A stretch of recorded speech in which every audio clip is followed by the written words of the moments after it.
का खेलवाड़ी है रोज के बोला रोज जी नैहर आवते बा का हला गुलाबा लइका भइल बा अरे बाप रे बाप लइका हो गेल रे खेलवाड़िया रोज के रोज लइका आई रही नैहर जब होके कर मम्मी तब जी का एक करम हम न पत्ते कर देतन देखत ना एका रही कहतई जी टलिया द हो दा टलिया दे जा तनी झट माने एथी कर देबे हो ई मेहरानू के कहानी ह के एक कन्यावा एथी चूल्हा जोर दस रे अगिया त ना कन्या एथी पे बनाई हंस केने बड़ू हो गैस पर का जी मम्मी जी चौड़े फटक तो अभी हाँ जी चल फटक दनी कनी न हाँ बबुआ कहाँ गइला बबुआ राशन बटाते हुए बबुआ के भेज दे तू लियावे के का दनी केने कहावा गइला त गइल बनी छोटका केने बुआ छोटका बो नहीं खेलौ का तो कनी के अरे कहानी है कि चूल्हा पे अगिया जोर दे चूल्हे पे तो खाना बन जाई अभी का कहती है छोटकी न कि दीदी जी ना हो जाई गैसे पे बना देम त खाना ओकरा चूल्हा पे करे में ओकरा देह ना अंग लागेला ओकरा देही में अंगे ना लगी तो चूल्हा पे बनाई चट दुके बारे चट दुके बुताई ओकरा गैसे निके लागेला ओतना गोइठा गोबर बहु ए बताव झोकाई त का जे बुढ़ऊ मार लकड़ी काट काट के ओसन बूढ़ बाड़न त काट काट के गंजले रहतवन ए मम्मी जी एक काम करी अब ना गैस खत्म हो जाए त गैसे नहीं के तो भरवावे के सही में नहीं एहन लोग के बुझाते नहीं कि अपना मन से आ बतावा हो मान लो कि लकड़ी जूरी चाहे बुनी बरखा होखे लगी त आदमी बनावे ना ठीक बा चाहे कोई हित ना तैलन त सड़मानी हो जाई सर में हाथ में चाय पानी बनाए खातिर ना रही गोइठा गोबर जेकरा घर ना रहे का ओकरा हो कने कोने के रोए बिना फोन आइलो के कर फोन वहां के आवतानी के उ मजरे चाचा घर के उ बाई जी आबुची ऊ काहे करे खातिर बताइए उनका जीवा डिलीवरी बनो तो कहते कि वजह से पानी नहीं खियो पावत हम ए जे आवतानी ही हो रामा एगो दुख के दुख लागल रहे जे का करे होते हो खिस पड़ता आ ऊंच नीचे अच्छा ये बतावा ये जा ओकर पहले पहल के लइका फैका होके के बा ऊंच नीचे जा हो जाए त तारा माने ना का करे आवत है जीवा पड़ल बा हमरा पड़ल बा के मतलब अपन ते समराते ने के चल के उनकरा के तिया पितिया चल त तारा माने ना करे के चाही कैसे मना कर दी तो डायरेक्ट कह देले रह तू कि हमनी के नाखे रहे के रहे के जीव निक अपना ही नहीं खे निकल बड़ी होने से कहते कि निकल गो बने भौजी रास्ता में निकल के तब फोन करते बताई तनी जीव एकदम आदमी का नक नका देले बड़ी जाए एकदम में अच्छा ज्यादा आवत के त ज्यादा जब मातारी मर गइल है बाप सेवा सत्कार करेला हमने का छाती पे मुंह दरे खातिर न अइहन अब ये सोचतिया त भौजैया बापा के रख के खियावते से पियावते से त हमरो के रखबे करिए सन अब ये कुल बउए हो हैं हतनी खेत नियन खेत आदमी नहीं खेले ले उनकर गाय धोवत चलत हुए अब का करे के बाटे मम्मी जी अबे मान ली कि हमार बेटी टाटी 6 महीने पे साल भर पे 2 साल पे आवसन आई घिरले रही ना हिरले रहतई इनकर समहरवावे समहरावत रह ज्यादा आई त छोड़ जाओ करी नु ये आदमी का बोलो आदमी बुझाता ना कि उनके लंगड़ी का बन के घर में रहिहन जा कहीं ना तनी ए पहिलावट का लइका होके वाला के भात मत काम मोटा के बना के दो करे खाती सुरत आई चाउर रख द मोटका चाउर के भात कोटा वाला बनाई मोट के हजी कोटवे ना ई ना ई ओकरो मोटका जेवन होई ओकर बनाई और कोटा में मिलल है जेवन ठीक है इनत बनाई ठीक ना त कह दी जा के बाबा जी के एथियर लावेला रसनावा उ त न के चवर बाबा खत्म हो जाई अपना मन से आदमी को बुझाइते नहीं के पहलावट लइका हटे आ बतावा कुछ अगर होयो जाई तो सब कोई कहे ना के नहीं वैसे कुछ हो जा हम कर लौड़ी ना लागे जे हम करबो ना करबे को छु अब हतनी खातिर दाज नत के जे मिल मिला के ओही में करिया जा देखिया जा के ते नहीं कर जाई दूसरा के हमार के उ करे का बता हम के लेके पे के भरे त कहे ना आइली दे ने के बउए अब खाही के बउए पियही के पूछ लिया जा पर कर दिया जा ओकरो हम कहम न त जो उठ के काम धंधा करबे त नहीं फरहर रही अब त हमरा खूब फुते हो गेल हमर त दिमाग काम नहीं के करत केने गोइला हो केने गोइला अरे रौरा के हम का कहि जे हमर दिमाग काम नहीं के केने गोइला चौरा फिर फाके लगनी आ ज्यादा आई बुढ़िया के नहीं इतना पैसा आदमी लगावत ना तब पर भी बुढ़िया के आदत नहीं खे छूटत बतावा तब गप माने उठा के लेके चल गईली ही उहा के गिरिया काहे रो फटकी ना आहो हम ऐसे हम आके बलगाहे एनिया फटकत रहनी फटक के हम ले ये कदम जाके चौरा धोके डाल छ एथी पे बनावती है गैस पे बनावती है हैं दिमाग एकदम एथी हो गइल बटुए हमर दिमाग काम नहीं करत कनेवा के अब का होई हमनी के बीमार है हमार पड़त त हमनी घर नहीं घर से आवत लोग हां अभी खेला बड़िया कोना पाके हिया सिंगार करी हन बताओ मतारी होये नहीं के त के इतना करता हर बटे हमस त बस के बातें नहीं खे हां अपने आदमी का देह चलत नहीं खे आ दूसरे के करे चलत न खेलवाड़ी कहां के करे चाहे ना करे हम तो एगो छू के ना काम करब चाहे कुछ हो एक लोटा पानी दे तो कोई तो हमरा से नहीं बस कैसे चले जी कहनी है कि रिजर्व टेम्पू कॉली गांव में आवा तनी बहरी बहरा होती जाना। अच्छा अच्छा अच्छा रिजर्व आय। गाड़ी कॉली रिजर्व रुपया ना लगी 1 रुपया नहीं खे आ जाइम तो गाँव ही जाइब ओजे लइका हो खाइब कहा तरह दुखे सुखे जैसे ही बड़ुए अपन एजे रह के अच्छा ये बताई का? जब हमार बाबू होके के रह गइल तो और भौजाई दोनों जना अलगा हो गइल जरा और माई के आंख से लौकते नहीं खे तो का माने ओकन के नहीं खे रहे के एक में तो हम बरियारी राखी नु तो मनी के हमरा कुछ देखभाल करी बताई। चलिए जा हमरा अपन करती। माई बाप नहीं के तो ओसे का बोल हमर बाई जैसे चाची हो रही रो हमरा मौज सेवा टोल करी हंस अच्छा जनी। अच्छा ठीक है बाटे चाची तार करी नु के करत हम देख लेतनी ओ घरी मत कहियो ताई लिया चली ऐसे होता होता बुझलू ये जी रौरा कैसे बोला तनी मने हम मने हम बोले लगनी कैसे ऐसा ही बोलब त हमरा के का कोई कोई एनु कही के कर मर्द में कर ना पटेला। ना हो मुहा बन कले मा कनो बन कले ना ए जी है सुनम ना बोल सियार है कि कुकुर ह सियार के कुकुर तू देखत चल सियार लेखा लागता ना। चलो हाल दे जल्दी पहुंचाई हमर जाए के बड़ू हमर कम ठीक ना है को काम तनी जी मने डिलीवरी होके वाला बा रौरा चल जाइम तो ओइ जे बताई कि हम के करा से अपन दुख तक अरे तो तू रहबे ओइ जे हमहू हम बैठ के खाइम तो का कहिलो अब क दिना के समय बा बताई क दिना के समय बाटे कैसे ना तो ले के आइबो कइला अपन हूं रह के खाता रोज रोज तीनों टाइम कोई कुछ ना कही चली ना कही तो चलो आबो तू जौन कहबू तौने हमनु करम आबो पेटवा जल्दी जल्दी आबो खातटे आवा तनी कैसे रहुआ हमरा के छो के भागो तनी बुझाला नु कि के तनिको मोह माया हमार नहीं के तनिको नहीं के हमार मोह माया कोई कौन बा खोला चाची चाची अरे अरे बाबूजी अरे बुचिया अरे गोल लगा तनी बाबूजी गोड़ ठीक बड़ा ना हो चला चला खाना आवा तारा खातिर पता चलल है तो दूध भाई खुला के रखले बानी के हमार बेटी आई तो दूध लेने लगाए पाऊं चल चल चल बाबूजी माई तो मर गई लेकिन कबो माई के कमी तू महसूस अरे ना हो पागल हऊ रउआ कहत रही नु कि तार के देखभाल करे वाला बा भौजी और चाची और ना करियन जा तो देखा तनी बाबूजी हमर अरे बाबू हाँ ठीक अभी बा, जाओ ठीक बा। अभी हम जिंदा कहाँ बानी अपना कहत बेटी खाती हो बुढ़िया के इतना देर तक उम्र लिखल है चलो हमरा के छोड़ के हां हां तब कहूं के जितना दिन के बाबूजी तू रोवे लागेला तो हमरो करे जा फाटे लगला जान जा माई जियत रहित तो दादा के अगवा आइत नु लेकिन जाए दा बाबूजी माई बहुत पुण्य के काम कइले रहे कि जे थरा गई चल गइल मानो कि मतारी अब बाप हम ही बानी जौन भी श्रद्धा पुराई सब हम ही तार पुराई ठीक बा ताकत का बड़ू चल आवा आवा हम चलिए बुझू बाबूजी। नहीं खी हम समझत नहीं चाची और कहां बाइसन बाबूजी क्या आयो दादा आवा बुचिया गोल लगा तनी बड़की माई खुश आयो रहो दादा खुश रहो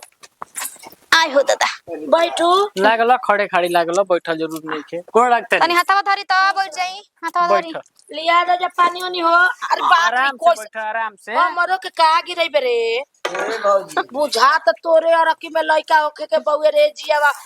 ऐसे बैठा तड़े बुझा त गिरा देबे संभाल के न बैठे के चाहिए ऐसे कुल देह में अरे चाची तनी पेटवे ढेर निकल गइल बाबूजी पानी की बॉम्बी आयल दिया तभी दवा गोल मरी बात दे दा दूसरा अरे बाबूजी दूध दूध कुल लइका फाइका पी गोला संता हाथ ना रहल त तारा के रोटी में ना टूर के दियला वो रही 3 लीटर धरे रही भौजी सब पीलन सो हां कुल पतोई बेटा पतोई खाए वाला त खाई ना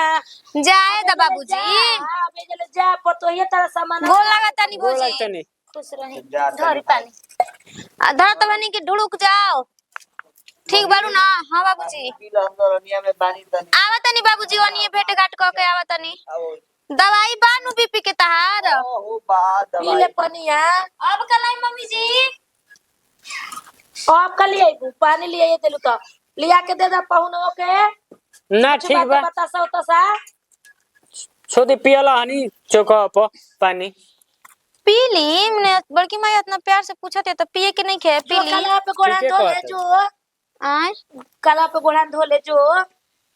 कतौ ले आली ना बोले ओनी सोनी गोड़ा हाथ धो के आई अंदर आवा ना हम धोआ देता नहीं चलो आओ कल प धोआ देता नहीं चलो चला ई दे कुल बुद्धि नहीं के घर में इधर भी चल जाओ तना रास्ता चल के आइलू हां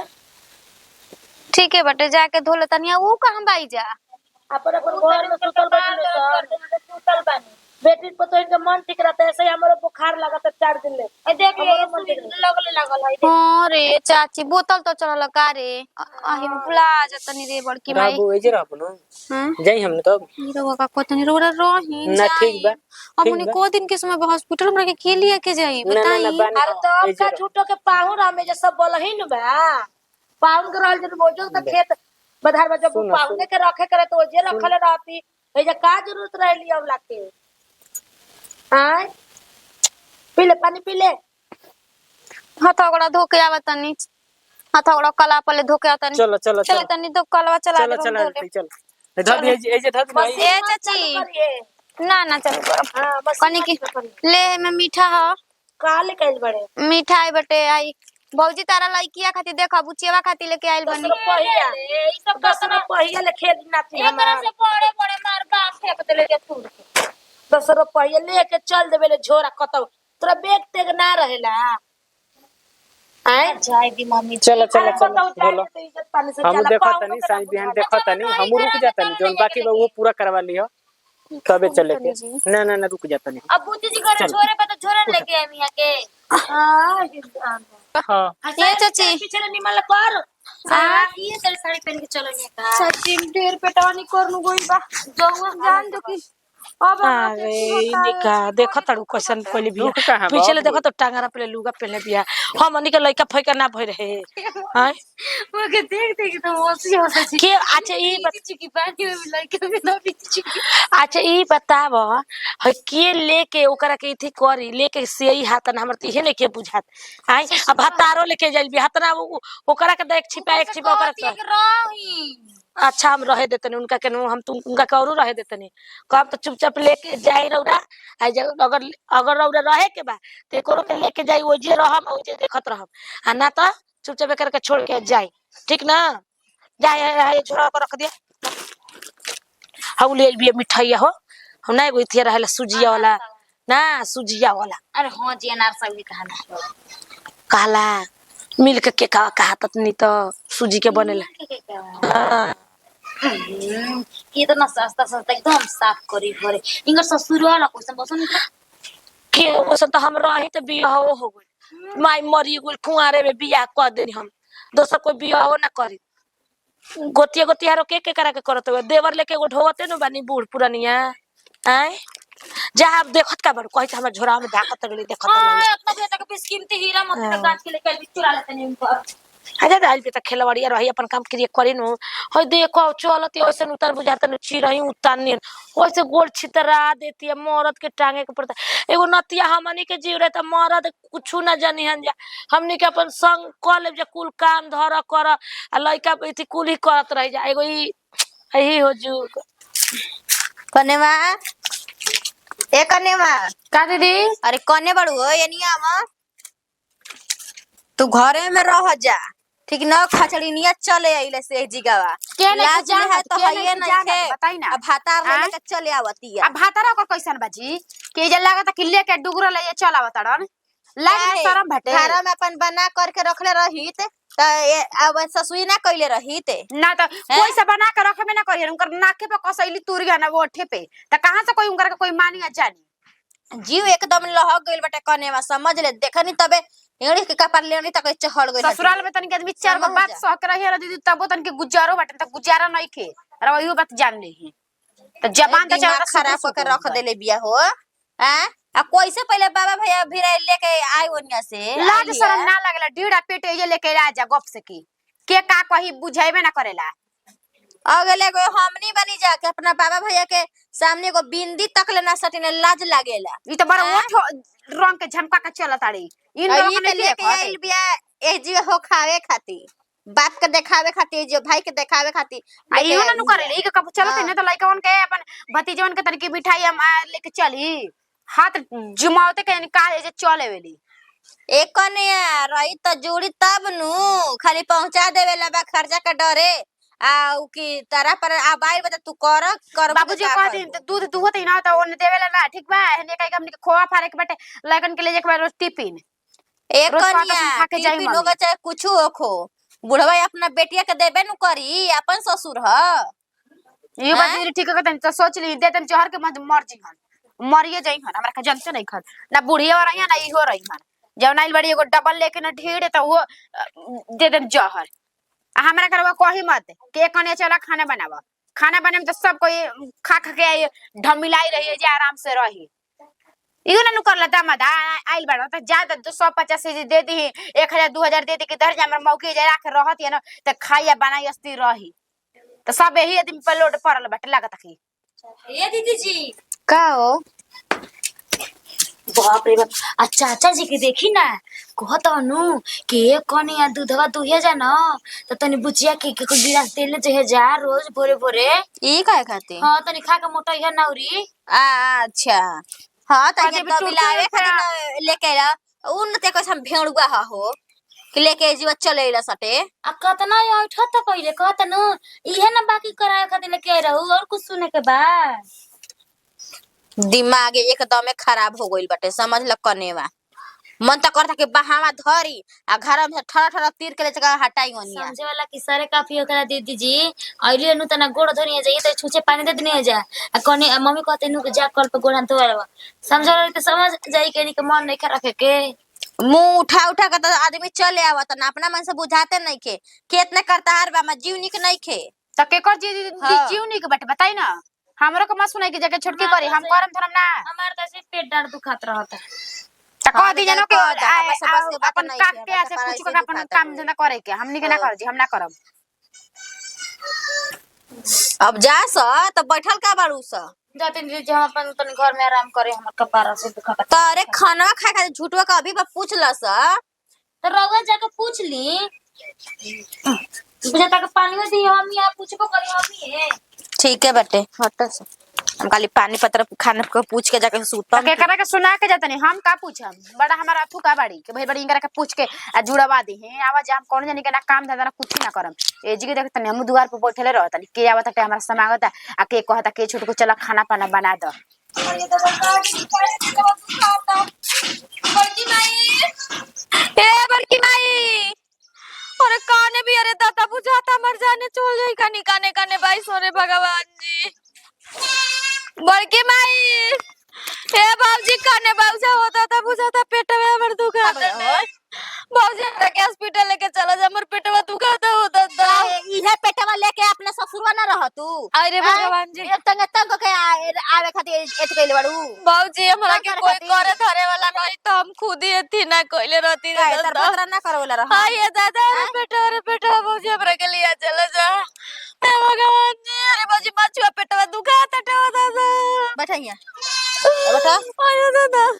आयो भाई बाबूजी सही में हमर पेटवा दुखाता बड़की माई काने भी बोलावा काजनी मम्मी जी कहले कोई बानी मम्मी जी अरे बेटा अरे दादा देखिए अगर पेटा झिंग मारे इनकर पेटा दुखा टुए ए बड़की माई हमरा के हॉस्पिटल लेके चल रे दादा हमर पेट में दुखाता पैसा ना लागी रोकड़ा धइले बड़ू हाय आयो दादा कछावा तो मार झूठो का आ जाए चिल्लाते डर ना कला लइका होके कराइला त रहे के कौन दर्द होकेला तो सब पहले देखे बड़की तब माई आ हे कनिया ई तो छोड़ बाड़ कर दे लइका होई बुझला ए मझली घर में लेके चले के का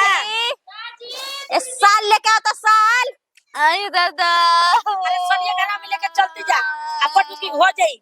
कछावा तो राम राम नहीं कह के आ मोबाइल पर अरे बड़की माई बहुत पेट दुखाता मोना कर जरा लइकन के बेरी आयो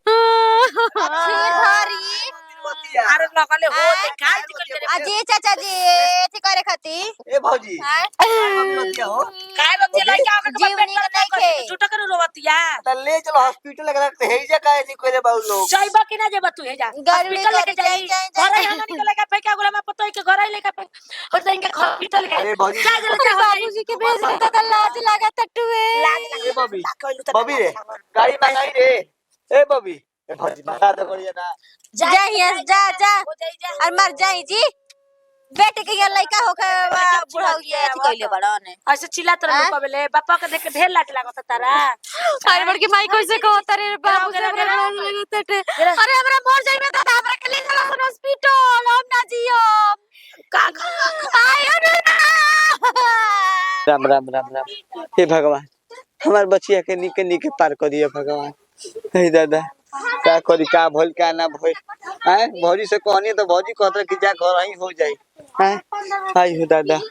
आई हो बाप अरे दादा हे भगवान भगवान कैसे दी देखा उतरा भगवान तोहरे पास हमार बचिया निके निके पार हो जते तारा के हम मिठाई चगाई भगवान राजी का भइल अरे बचिया के डिलीवरी हो खेला बालू हो तो वो तो बताई मैंने गाड़ी उड़े बुलावे के पड़ी आई ना गाड़ी मत हम तो जाके चौका पर ले लेती नु के एगो बढ़िया रिजर्व ना गाड़ी मत बुलाई पाऊं एथी हो गइल बा निके निके थी पार हो जाती है भौजी कहली है अब जाला के हां ना तो दिक्कत होई तो कहम जा खाए तो जानता नहीं रुपया पैसा खातिर नहीं भागल ना हम तो ये बतिए कहनी है तो देखो तनी कि हमरा घर ही मत हो जा डिलीवरी है नॉर्मली हो जाए तो भगवान के हां दर्द में भी अभी जाना न पाई और जानते बानी अपने तो तनी से खातिर कहता ना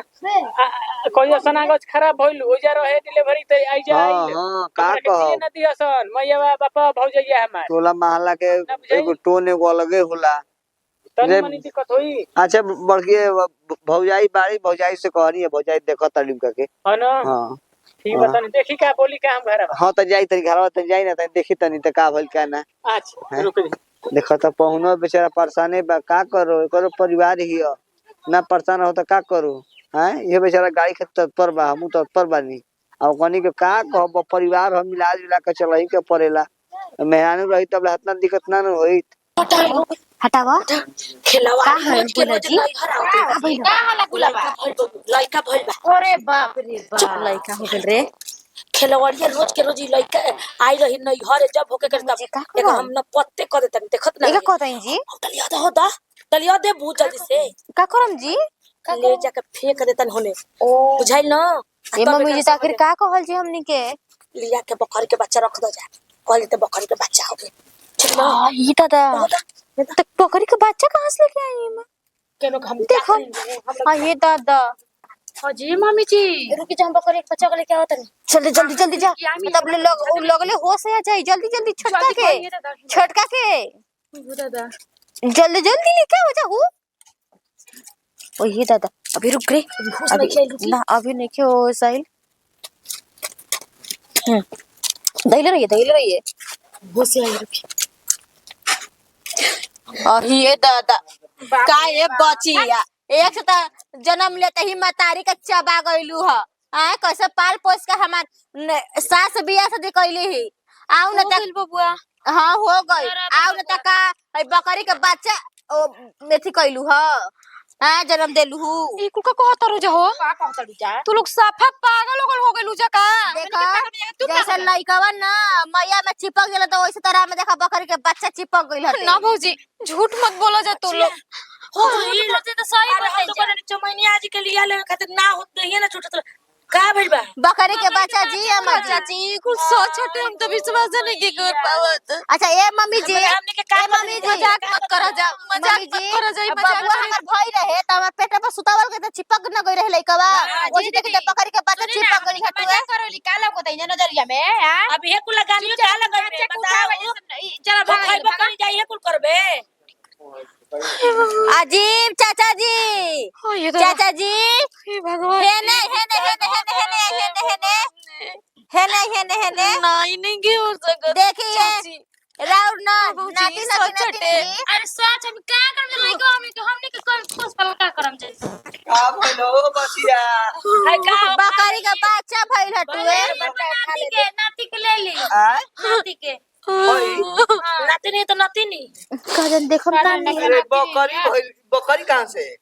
अरे बेटी के भइल हटुए बॉबी के बकरी हम नहीं के विश्वास कर सकत जोज के बोला ले पेपर में छपवा दो तबे नु नाम होई ए भौजी तू का बुढ़ा के बेटी के भइल बुए बकरी के बच्चा जा अरे मेहरारू के तो मैंने लड़की होता है बकरी खुश हो गया बताइए के भैया अब रवन सब न जानो मैं का हो का हो जाई कुछ आदमी के रूप में जानवर बड़ी जानवर आई हो करम ठीक है जी तो विश्वास हमरा होते नहीं कि बकरी होला के